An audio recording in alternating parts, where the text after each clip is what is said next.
Hello and welcome to Global News Factory. So Trump says peace, Ukraine hears drone strike.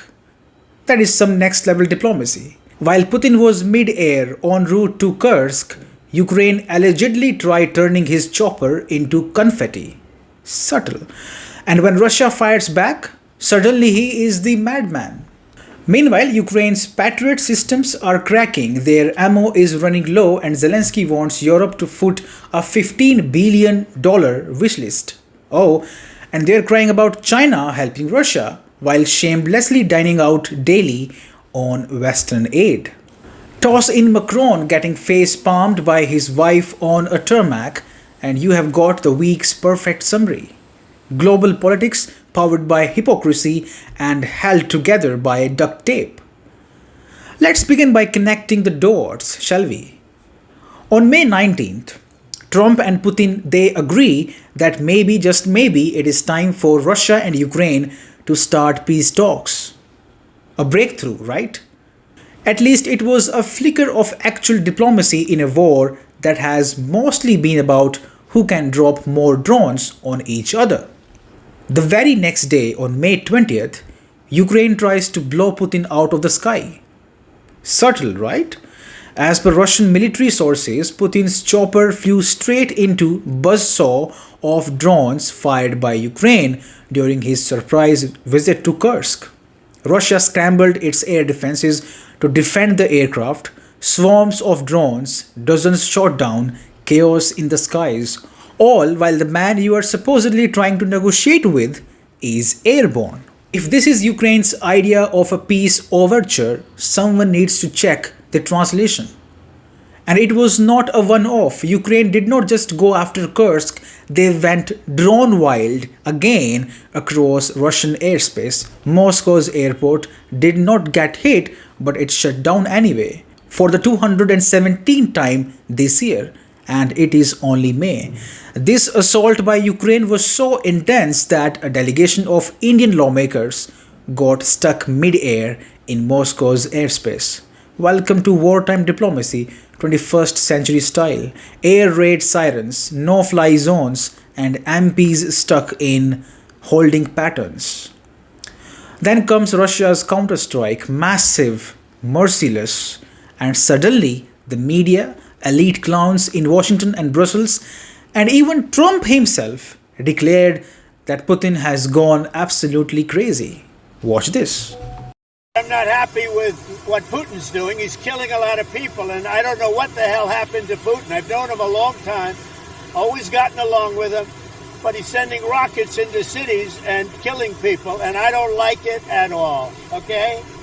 We're in the middle of talking, and he's shooting rockets into Kyiv and other cities. I don't like it at all. Sure, Putin's response was massive, but here is the uncomfortable truth. You cannot throw drones at a presidential aircraft and expect confetti in return. That's not how talks work. That is how assassinations work. Let's drop the double standards. Civilians are dying, yes, in both countries. But you know why there are less civilian deaths on Russia's side? Because they have a very good air defense system. Now, just because Russia is able to shoot down most drones fired by Ukraine, it does not absolve Zelensky of sabotaging Russia's peace efforts. If Kyiv is launching assault right before or during these talks, then maybe peace was never on the agenda. And Trump acting surprised that Putin roars back with 355 drones and cruise missiles? That is rich. You don't poke a bear, film the reaction, and then cry victim in 4K. Ukraine says it wants talks but aims drones at the man they're supposed to talk to. And Trump, he is caught between a Nobel Peace fantasy and campaign trail theatrics. Here is the bottom line: you do not launch peace talks with a drone swarm. That is not diplomacy, that is theater, and in this war, it is becoming harder to tell the difference. At this rate, peace is not being negotiated, it is being jammed, spoofed, and shot out of the sky. Moving on, let's talk now why more people are getting killed on Ukraine's side. It is the Patriot missile system, stupid. Ukraine once hailed it like it was Iron Man's arc reactor, powerful, precise, and nearly invincible. But now, even Ukraine's own Air Force is admitting that this star-spangled shield is showing serious cracks against Russia's high-tech blitz. Air Force spokesman Igor Ignat confessed to Le Monde what everyone at NATO cocktail parties has been whispering for months. The Patriot missile system cannot keep up with Russian Iskander missiles. These are not your granddad's Cold War rockets, Iskander's zigzag drop and basically dance in the sky, confusing the Patriot's radar like a magician pulling rabbits from hats. Patriot launchers were supposed to be Ukraine's crown jewel, the miracle hardware that intercepted Russian missiles with surgical precision. And yes, in previous years, Ukraine did manage to down a few Kinzhal hypersonic missiles, or at least the story that Kyiv told us. Moscow is not buying it, and to be honest, after hearing Ignat's latest admission, we are all starting to question the scoreboard. Here is the real kicker. Ukraine currently has 6 Patriot systems, mostly gifted from the US and Germany, with parts thrown in from Romania. Zelensky says Ukraine needs 25 of these. That is a wish list priced at $15 billion, which he is now asking Europe to fund. $15 billion is a hard sell when American cities are battling inflation and potholes. And the pain does not stop there. Ukraine's interceptor missiles, the actual ammo for these platforms, are running low. Meanwhile, Russia's drones are getting smarter, meaner, and more evasive, slipping through gaps like sand through a sieve. What we are seeing is this: even the best Western tech has limits when faced with relentless innovation and sheer volume. The Patriot are still useful, but they are no silver bullet against a constantly evolving Russian playbook. Ukraine's air defense is starting to look like a patchwork than a fortress. So now the question is, will the West keep funding a system that is falling behind the curve? Or will Ukraine be left trying to swat hypersonic flies with billion-dollar fly swatters? Either way, the message is clear. The skies over Ukraine are no longer a battle of hardware alone. It is now a war of adaptation, and Russia is pulling ahead. Now it is time to unpack the comedy of contradictions here. Ukraine's intelligence chief is now crying foul, accusing China of helping Russia with tools, chemicals, electronics, and all the materials for war. Shocking, maybe for Ukraine, unexpected, hardly. But here is the part that makes your eyes roll into another dimension. Ukraine is literally surviving on Western aid. Let's be real, if foreign aid disappeared tomorrow, Kyiv would be holding peace talks with Moscow before lunchtime.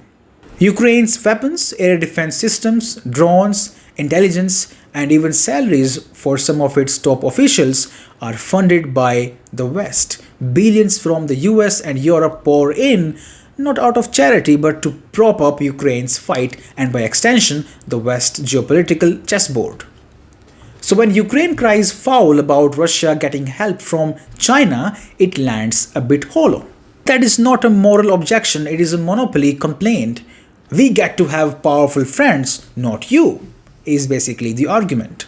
Let's be blunt, if you are in a bar fight and your buddies are handing you bats, brass knuckles and band-aids, you don't get to whine because your opponent's cousin slipped him a crowbar. Is China's role worrying? Maybe, from Ukraine's point of view, but calling it unfair while you are being bankrolled by the world's most powerful military alliance is not just ironic, it is textbook hypocrisy. See, everyone in this war has an ally, and crying about who brought which toy to this arena does not make any sense, does not make anyone look noble. It just makes them look like they are losing control of the narrative. In the end, let's talk about the French. Oh, the French really do romance differently.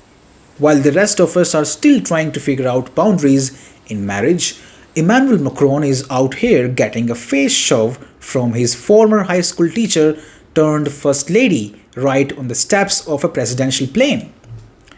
Yes, in case you forgot or tried to, Brigitte Macron is 25 years older than Emmanuel and was literally his drama teacher when he was 15.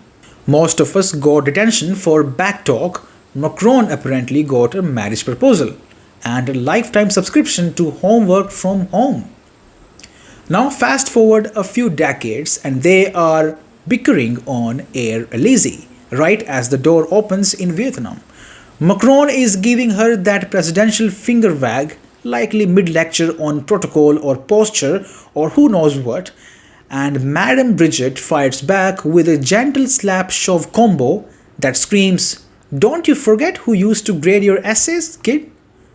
The best part, Macron caught mid-squabble instantly transforms from scolded husband to statesman. Like a pro, he swallows his pride faster than a croissant at breakfast and waves at the cameras like he was not just publicly humbled by his own political Yoda. And let's not overlook the symbolism here. He married the woman who taught him how to read plays. Now she is giving him a masterclass in stage exits. The man can negotiate with global leaders but cannot survive one plane ride without a pop quiz on obedience. Forget foreign policy. This is France's real soft power, turning scandal into satire and marital friction into global spectacle. And thanks for staying with me. You're watching Global News Factory. And in the end, if you want to support us, if you want to help us keep going, you can become a member of this channel. Thank you very much again. Bye bye. Take care. Have a good day.